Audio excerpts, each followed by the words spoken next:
Ćao drugari, danas pravimo jedan totalni hit. Sve što nam je potrebno, oko kilogram pilećeg belog mesa, so, par ražnjića, kilogram pomfrita, začin za piletinu i biber. Prvo što radimo, sečemo belo meso na trakice, malo deblje, znači da ne budu baš tanke, evo ovako.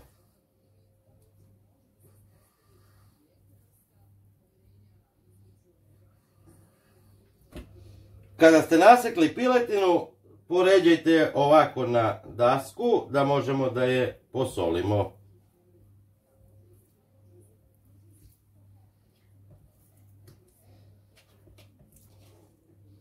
Uzmite so i posolite.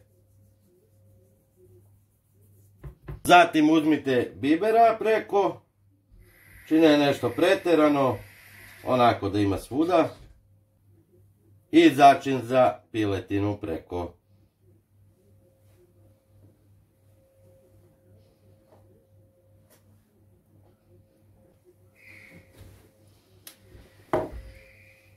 I sve dobro rukama promešamo.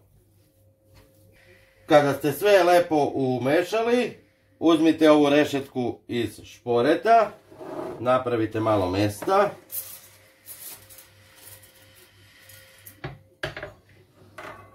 Stavite je pored vas i uzimajte piletinu ovako, probodite znači pri vrhu.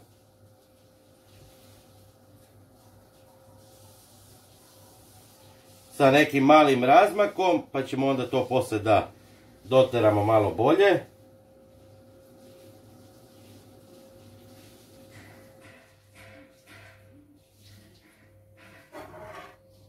I stavljamo između ovih rupa.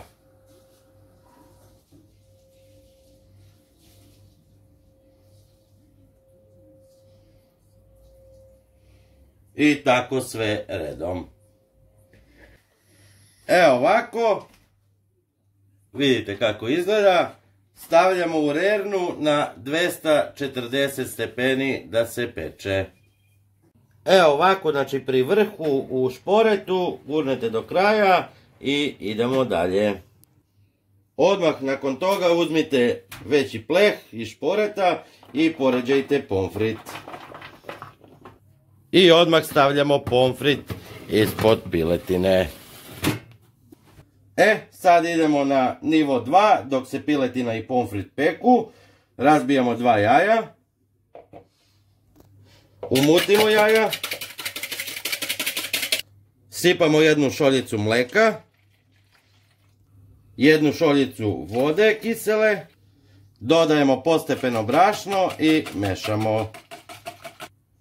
Kad ste postigli željenu gustinu, stavljamo tiganj i pravimo palačinke.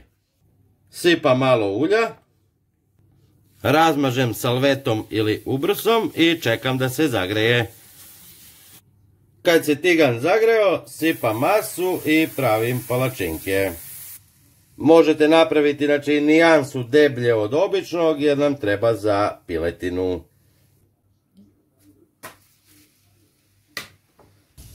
I evo nakon 10 minuta, samo da bacimo malo pogled u rernu. Vidite, predivno izgleda.